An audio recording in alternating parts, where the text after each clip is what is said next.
Okay, तो हमारा next topic है heterotrophic nutrition. Heterotrophic nutrition is the mode of nutrition in which organisms cannot make their own food and depend on other organisms for their food. That means heterotrophic nutrition में organism अपना खाना खुद नहीं बना सकते और इसीलिए वो दूसरे ऑर्गेनिज्म पे डिपेंडेंट होते हैं अपने फूड के लिए, अपने न्यूट्रिशन के लिए. ठीक है. अब जो ऑर्गेनिजम्स इस टाइप का न्यूट्रिशन शो करते हैं, यानी कि हेट्रोट्रॉपिक न्यूट्रिशन शो करते हैं, उन्हें हम हेट्रोट्रॉप्स बोलते हैं. ठीक है. जैसे कि humans, animals, fungi, many bacterias. ठीक है. हम सब क्या है, डिपेंडेंट है ना, किसी और ऑर्गेनिज्म पे डिपेंडेंट है अपने फूड के लिए, है ना. ह्यूमंस हैं, प्लांट्स पे डिपेंडेंट है, एनिमल्स पे डिपेंडेंट है अपने फूड के लिए. हेट्रोट्रॉपिक न्यूट्रिशन को हमने 3 पार्ट्स में डिवाइड किया है. First is holozoic nutrition, second is saprophytic nutrition और थर्ड इज पैरासाइटिक न्यूट्रिशन. इन तीनों के बारे में हम यहाँ पे स्टडी करेंगे. Next is holozoic nutrition. Holozoic, जैसे आपको इसका नाम ही सिंबलाइज क्या कर रहा है कि होलोजोइक, यानी कि हम इसमें क्या करते हैं कि पूरा का पूरा फूड एनगल्फ करते हैं. ठीक है, पूरा फूड एनगल्फ करते हैं. Holozoic nutrition is the type in which organism ingest solid food, digest it internally and absorb nutrients. Holozoic nutrition में क्या होता है कि हम इंजेस्ट करते हैं सॉलिड फूड को, यानी कि जो पूरा फूड है ना उसको एक बार में उसको खाते हैं, उसको मुंह के अंदर लेके जाते हैं और फिर इंजेस्ट करने के बाद उसको डाइजेस्ट किया जाता है. उसे डाइजेस्ट किया जाता है यानी कि उस पर एंजाइम्स एक्ट करते हैं और उसको ब्रेक डाउन करते हैं. फिर उसके बाद उसी न्यूट्रिएंट को हम क्या करते हैं, उस फूड से जो न्यूट्रिएंट्स मिल रहे हैं उसको हम एब्जॉर्ब करते हैं. ये है होलोजोइक न्यूट्रिशन. जैसे कि हम ह्यूमंस क्या करते हैं, फूड को खाते हैं ना, तो मुंह के अंदर लेके जाते हैं, उसको इंजेस्ट करते हैं. ठीक है. तो होलोजोइक न्यूट्रिशन में क्या होता है, फूड को बॉडी के अंदर लेके जाया जाता है, एनगल्फ कराया जाता है, इंजेस्ट कराया जाता है, यानी कि निगला जाता है. ठीक है. होलोजोइक न्यूट्रिशन के 5 स्टेप्स होते हैं: इंजेशन, डाइजेशन, एब्जॉर्प्शन, एसिमिलेशन और इजेशन. इंजेशन क्या होता है, बॉडी के अंदर फूड को लेके जाना, ये है इंजेशन, यानी कि अंदर लेके जाना. डाइजेशन, जब उसी फूड पे जो बॉडी के अंदर चला गया है उसी फूड के ऊपर एंजाइम्स एक्ट करते हैं, उसको ब्रेक डाउन करते हैं फूड को, तो उसे हम डाइजेशन बोलते हैं. नेक्स्ट एब्जॉर्प्शन, जब वो फूड ब्रेक डाउन हो गया है, स्मॉलर पार्टिकल्स में कन्वर्ट हो गया है, उसको एब्जॉर्ब कराया जाता है बॉडी पार्ट से. ठीक है, बॉडी पार्ट्स उसको एब्जॉर्ब कर लेते हैं. फिर एसिमिलेशन, यानी कि ये जो फूड एब्जॉर्ब हुआ है, ये जो स्मॉलर पार्टिकल्स फूड के एब्जॉर्ब हुए हैं वो अब यूटिलाइज होंगे, यानी कि जो बॉडी के पार्ट्स हैं, सेल्स हैं, वो उस खाने को यूज करेंगे. नेक्स्ट इजेशन, अब जो भी अनडाइजेस्टेड फूड बच गया है जिसे डाइजेस्ट नहीं किया जा सका, वो फूड क्या होगा, उसे उस अनडाइजेस्टेड फूड को क्या कर दिया जाएगा, बॉडी से बाहर निकाल दिया जाएगा. उस प्रोसेस को बोलते हैं इजेशन. ठीक है. आपके यहाँ पे कुछ एग्जाम्पल्स बताए हैं, ह्यूमंस, एमीबा, इसके कुछ एग्जाम्पल हैं होलोजोइक न्यूट्रिशन के. अमीबा जो है वो सूडोपोडिया को यूज़ करता है फूड को एनगल्फ करने के लिए. जो भी होलोजोइक न्यूट्रिशन को फॉलो करते हैं उन सभी ऑर्गेनिज्म में ये 5 स्टेप्स होते ही होते हैं. होलोजोइक न्यूट्रिशन में हमें 3 ऑर्गेनिजम्स के न्यूट्रिशन के बारे में स्टडी करना है, जहाँ से हमारे क्वेश्चंस बन जाते हैं. First is nutrition in amoeba, फिर पैरामीशियम और ह्यूमन. इन 3 के बारे में हमें पढ़ना है. तो सबसे पहले स्टार्ट करते हैं न्यूट्रिशन इन अमीबा से. इसमें क्या होता है, अमीबा जो है माइक्रो ऑर्गेनिजम्स को खाता है. ठीक है, जैसे कि बैक्टीरिया और एल्गे, इनको ये खाते हैं, ये इनके लिए फूड है. होलोजोइक न्यूट्रिशन के 5 स्टेप्स थे, उन्हीं 5 स्टेप्स को अमीबा भी फॉलो करेगा. First step is egestion. Egestion में क्या होता है, अमीबा जो है वो एक सूडोपोडिया बनाता है. सूडोपोडिया क्या होता है, सूडो मतलब फॉल्स. ठीक है, सूडोपोडिया बनाता है यानी कि फॉल्स फीट बनाता है और फूड को एनगल्फ कर लेता है. ठीक है, फूड एनगल्फ होके उसके ऊपर एक फूड वैक्यूल बन जाता है. ठीक है, यानी कि एक इस तरीके से एक एनवलप बन जाता है, उसके अंदर फूड होता है. यहाँ पे आप इस पिक्चर से भी देख सकते हो, ये एक अमीबा है. अमीबा की कोई फिक्स शेप नहीं होती, तो इस तरीके से आप कोई भी रैंडम शेप बना सकते हैं. इसमें फूड को देखते ही ये जैसे ही फूड को देखा अमीबा ने क्या करा, सूडोपोडिया बना दिए, ये रहा सूडोपोडिया और ये रहा सूडोपोडिया, ठीक है, यानी कि फॉल्स फीट बना दिए। अब ये जो फूड है ये बॉडी के अंदर चला जाएगा। अभी तो इंजेक्शन चल रहा है, इंजेक्शन यानी कि बॉडी के अंदर लेके जा रहे हैं फूड को। फूड जैसे ही अंदर जाएगा वैसे ही उसके ऊपर क्या बन जाएगा, फूड वैक्यूल बन जाएगा। जैसे कि आप यहाँ पे देख रहे हो ये फूड वैक्यूल बन गया इसके ऊपर। अब सेकंड स्टेप फॉलो होगा। सेकंड स्टेप में क्या होता है कि जो डाइजेस्टिव एंजाइम्स हैं वो रिलीज होंगी, और डाइजेस्टिव एंजाइम कहाँ से रिलीज होती हैं, फूड वैक्यूल में से ही रिलीज होंगी, ठीक है। फूड को ब्रोक डाउन कर दिया जाएगा, फूड को सिंपलर पार्टिकल्स में, सिंपलर सोल्यूबल पार्टिकल्स में ब्रेक डाउन कर देंगे। यहाँ पे आप इस इमेज में देख सकते हो कि ये फूड वैक्यूल जो है, जो एक फूड के ऊपर बन गया है, उसमें क्या है, एंजाइम्स एक्ट कर रहे हैं और उसको तोड़ रहे हैं। नेक्स्ट थर्ड पार्ट है absorption. Digested food is absorb into the cytoplasm. अब ये जो फूड ब्रेक डाउन हो गया है, उस ब्रेक डाउन फूड को, उस डाइजेस्टेड फूड को क्या किया जाएगा, डिफ्यूज आउट किया जाएगा। डिफ्यूज आउट का मतलब है कि वो एकदम से जो फूड वैक्यूल के अंदर डाइजेस्टेड फूड था वो क्या हो जाएगा, वो स्प्रेड हो जाएगा, पूरे अमीबा में स्प्रेड हो जाएगा, यानी कि उसको एब्जॉर्ब कर लिया जाएगा, ठीक है। अमीबा में जो फूड का ट्रांसफर है वो कैसे होता है, वो डिफ्यूजन से होता है, ठीक है, वो एकदम से फैल जाता है। फूड जो है वो साइटोप्लाज्म में एब्जॉर्ब हो गया। Next assimilation. एसिमिलेशन यानी कि जो डाइजेस्टेड फूड है, जो एब्जॉर्ब हुआ है, उसको अब यूटिलाइज किया जाएगा अलग अलग कामों के लिए। जैसे कि इससे क्या होगी, ग्रोथ भी होगी, रिपेयर भी होगा, कहीं से डैमेज हो गया है तो वहीं पे रिपेयर होएगा, है ना। और एनर्जी भी चाहिए, आगे के काम करने के लिए एनर्जी भी तो चाहिए। तो ये जो फूड था, जो डाइजेस्ट हुआ, फिर उसको एब्जॉर्ब किया, अब उसको क्या किया जा रहा है, यूटिलाइज किया जा रहा है। और यूटिलाइज करने की जो प्रोसेस होती है उसे हम क्या बोलते हैं, एसिमिलेशन। अब उसके बाद क्या होता है, इजेशन आएगी प्रोसेस। इजेशन में क्या होता है, जो भी अनडाइजेस्टेड फूड रह गया है उसको बॉडी से बाहर कर देंगे, एक्सपेल्ड आउट कर देंगे, ठीक है। इस तरीके से बॉडी से बाहर जो अनडाइजेस्टेड फूड है उसको एक्सपेल्ड आउट कर देंगे। ओके, तो नेक्स्ट है हमारे पास न्यूट्रिशन इन पैरामीशियम। अभी तक हमने अमीबा के बारे में पढ़ा, अब नेक्स्ट है हमारे पास पैरामीशियम का न्यूट्रिशन कैसे होता है, ठीक है। तो मोड ऑफ न्यूट्रिशन पैरामीशियम में भी क्या रहता है, होलोजोइक न्यूट्रिशन रहता है। इसके लिए फूड क्या क्या है, bacteria, algae, microscopic food particles जो कि वाटर में प्रेजेंट है, ठीक है, ये सब इसके लिए फूड है। अब जो स्टेप्स है होलोजोइक न्यूट्रिशन के, जो पैरामीशियम फॉलो करता है वो सेम है, 5 पार्ट्स, है ना। Ingestion, digestion, absorption, assimilation, egestion, ये सब पार्ट्स जो होलोजोइक न्यूट्रिशन फॉलो करता है वही पैरामीशियम भी फॉलो करता है। सबसे पहले आता है इंजेशन। इंजेशन में क्या होता है, पैरामीशियम इज कवर्ड विद सीलिया। ये आपको दिख रहे हैं छोटे छोटे हेयर लाइक स्ट्रक्चर्स जो हैं पैरामीशियम पे, ये इनको क्या कहा जाता है, इनको कहा जाता है सीलिया, ठीक है। ये जो हेयर लाइक स्ट्रक्चर है ये पूरे पैरामीशियम पे प्रेजेंट होता है, और इन्हीं सीलिया की हेल्प से ये मूव भी कर पाता है, और इन्हीं की हेल्प से ये फूड को एनगल्फ कर पाता है, ठीक है। सीलिया क्या करते हैं, ये रिदमिकली बीट करते हैं और फूड को स्वीप इन करा लेते हैं, ठीक है। एक मतलब फूड जैसे ही उनको दिखता है फिर वो फूड एंटर कर लेता है, इनके ओरल ग्रूव में एंटर करता है। ये आपको दिख रहा है ना, इधर देखो, इस तरीके से ये जो बना हुआ है ना, ये ओरल ग्रूव है इनका, जिसे वेस्टिब्यूल भी कहते हैं, ठीक है। इस ओरल ग्रूव के अंदर सीलिया की हेल्प से, सीलिया मूव करते करते फूड को क्या करते हैं, इस ओरल ग्रूव के अंदर यानी कि इस वेस्टिब्यूल के अंदर डाल लेते हैं। फूड उसके बाद कहाँ जाता है, ओरल ग्रूव के बाद वो साइटोसोम में जाता है। ये जो आपको माउथ दिख रहा है ना, पहले तो ये बक्कल कैविटी आती है, ये बक्कल कैविटी जो है, इसके बाद आगे आपको क्या दिख रहा है, यहाँ पे एक छोटा सा माउथ दिख रहा है ना। ये जो है जहाँ पे उसके बाद फूड वैक्यूल फॉर्म हो रहा है, वो फूड वैक्यूल और बक्कल कैविटी के बीच में जो छोटा सा गैप है ना, इसी को साइटोसोम कहते हैं, इसी को माउथ कहते हैं, ठीक है। फिर इस फूड, ये जो फूड है फिर कहाँ चला जाता है, कुलेट के अंदर चला जाता है ये, यानी कि ये जो आपको फिर दिख रहा है फूड वैक्यूल उसके ऊपर फॉर्म हो जाता है, ठीक है। माउथ के बाद वो कहाँ चला गया, कुलेट के अंदर चला गया, और वहां पे अब इसके ऊपर फूड वैक्यूल फॉर्म हो जाता है।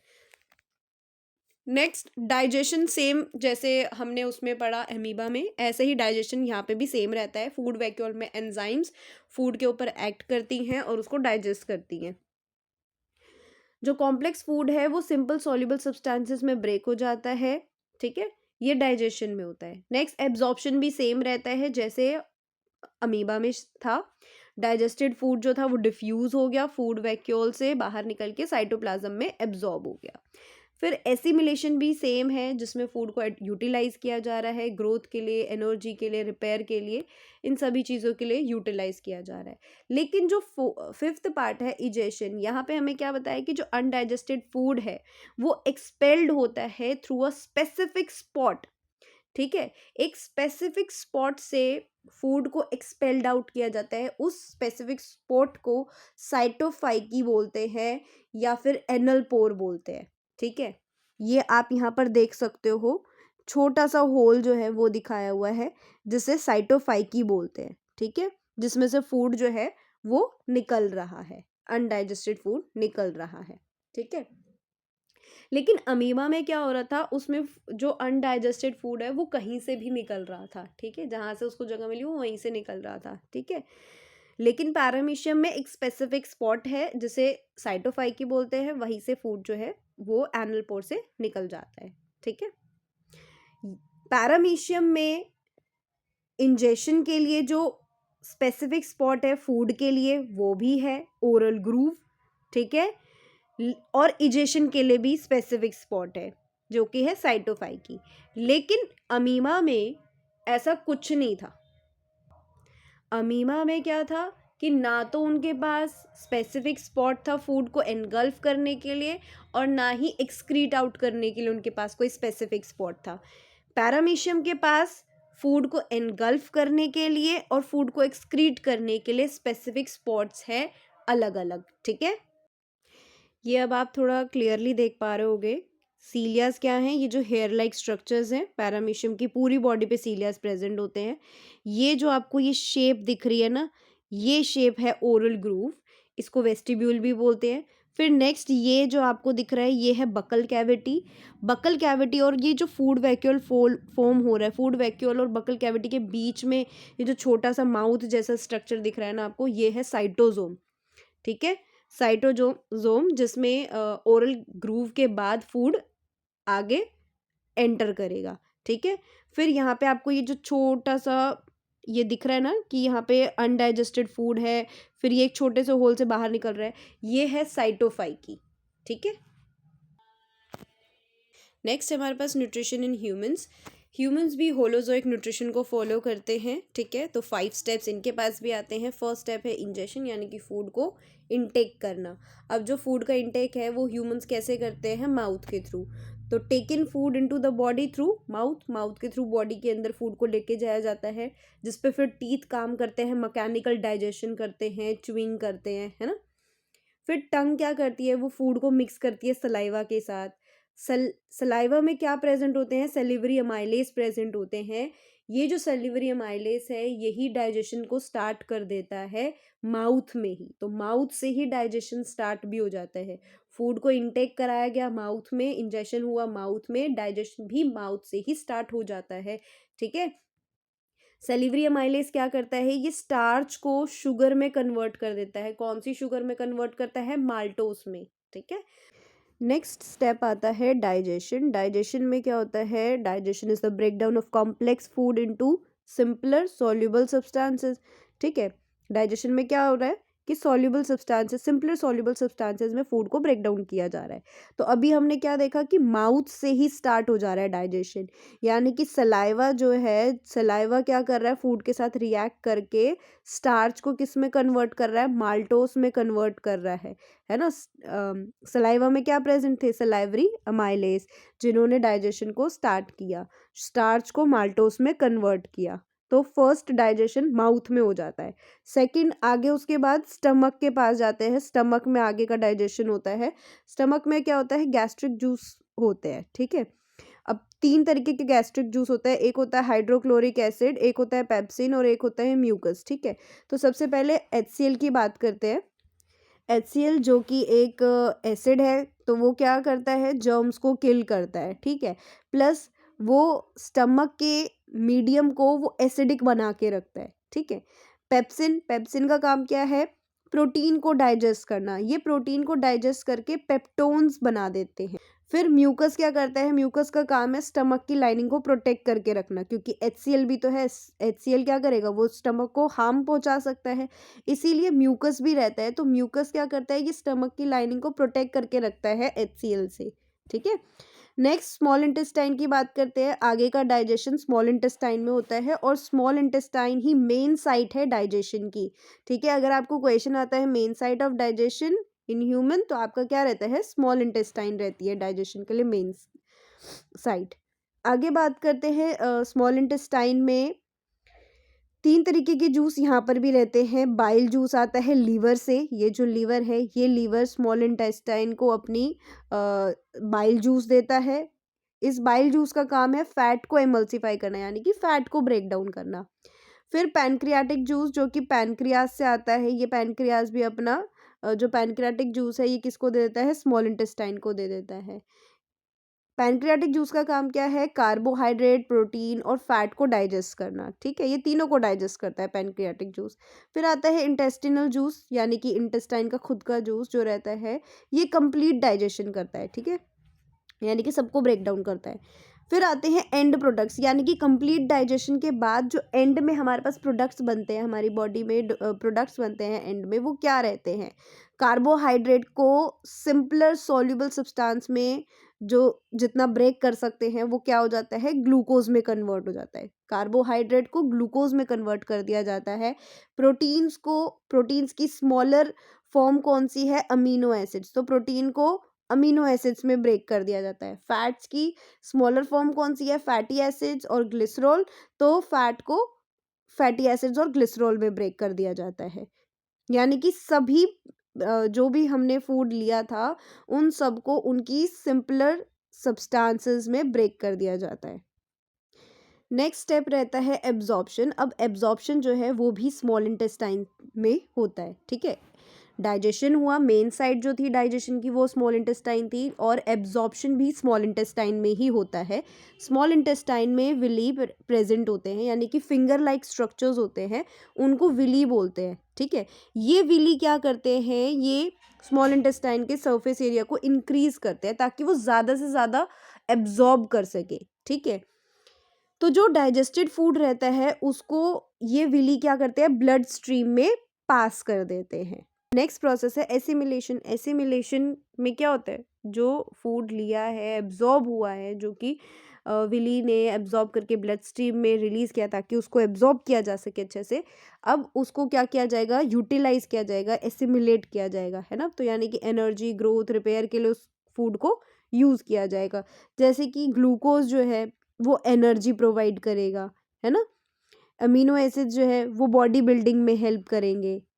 नेक्स्ट प्रोसेस आ जाती है इजेशन। इजेशन में क्या होता है, जो भी अनडाइजेस्टेड फूड है उसको बॉडी से रिमूव किया जाएगा। अब ये इसको रिमूव किसके थ्रू किया जाता है, एनस के थ्रू अनडाइजेस्टेड फूड को रिमूव किया जाता है। अब एनस को कंट्रोल कौन करता है, एनल स्पिंस्टर होती है, ये मसल्स होती हैं जिसके थ्रू एनस की मूवमेंट को कंट्रोल किया जाता है। वेस्ट जो है वो स्टोर रहता है थोड़ी देर के लिए, टेम्परली जो स्टोर रहता है वो रेक्टम में स्टोर रहता है, ठीक है। नेक्स्ट इज हर्बीवोर्स में क्या होता है कि लॉन्गर डाइजेस्टिव सिस्टम होता है, ठीक है। क्यों होता है लॉन्गर डाइजेस्टिव सिस्टम, क्योंकि हर्बीवोर्स को क्या खाना पड़ता है, वो प्लांट्स फूड खाते हैं, है ना, प्लांट बेस्ड फूड खाते हैं।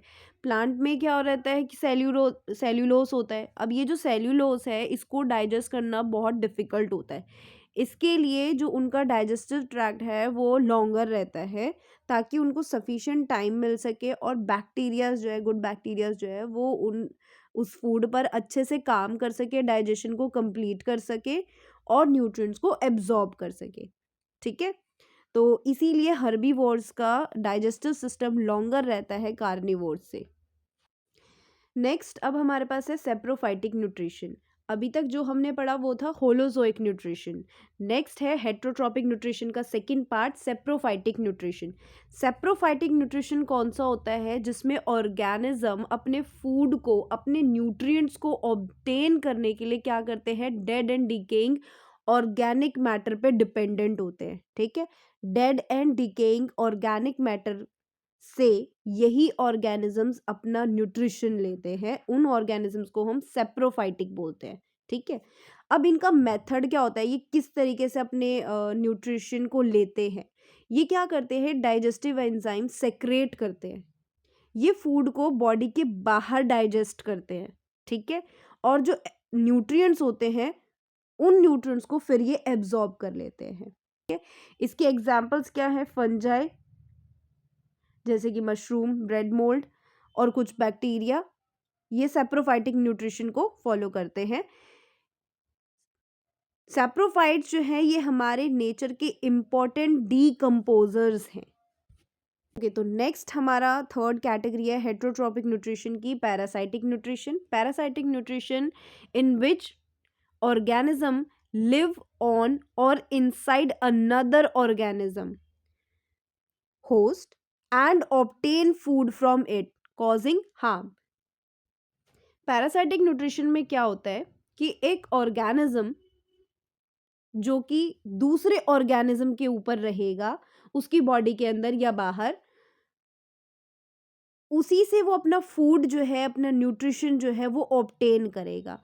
इस कंडीशन में जो होस्ट है उसको हार्म होता है। ठीक है, अब होस्ट कौन होता है? वो दूसरा ऑर्गेनिज्म जिसकी बॉडी पे रहा जा रहा है। ठीक है, जिस ऑर्गेनिज्म की बॉडी पे रह रहे हैं उसको होस्ट कहते हैं, और जो ऑर्गेनिज्म रहेगा उसको पैरासाइट कहते हैं। ठीक है, एग्जाम्पल्स है कस्क्यूटा, टेपवॉर्म, लीस। ठीक है, तो जैसे टेपवॉर्म है, लीस है, जैसे लीस हो जाती है, सिर में लीस हो जाती है ना, तो ये लीस क्या है? ये पैरासाइट है। ये हमारी बॉडी पे रहकर अपना न्यूट्रिशन कंप्लीट करते हैं। तो लीस पैरासाइट हो गए और हम क्या हो गए? हम ह्यूमन क्या हो गए? हम होस्ट हो गए, क्योंकि वो हमारी बॉडी के ऊपर रह रहे हैं। ठीक है, तो लीस कैसा एग्जाम्पल हो गया? जो बॉडी के ऊपर रहते हैं। लेकिन टेपवॉर्म हमारी बॉडी के अंदर रहते हैं। ठीक है, और हमारी बॉडी के अंदर रह के वो हमारी बॉडी से न्यूट्रिशन ले लेते हैं। जो पैरासाइटिक न्यूट्रिशन होता है, इसमें पैरासाइट्स को तो बेनिफिट होता है क्योंकि उनको तो न्यूट्रिशन मिल रहा है, लेकिन हमारा न्यूट्रिशन तो जा रहा है ना, तो हमारी बॉडी को क्या होता है? हार्म होता है। कस्क्यूटा आपका एक प्लांट पैरासाइट है। ओके, तो मैंने आपको बताया हर्बीवोर्स में लॉन्गर डाइजेस्टिव सिस्टम होता है। तो अब आप मुझे ये बताओ कि हर्बीवोर्स में स्मॉल इंटेस्टाइन या लार्ज इंटेस्टाइन कौन सी लॉन्गर होती है? कमेंट बॉक्स में अपने आंसर्स कीजिए।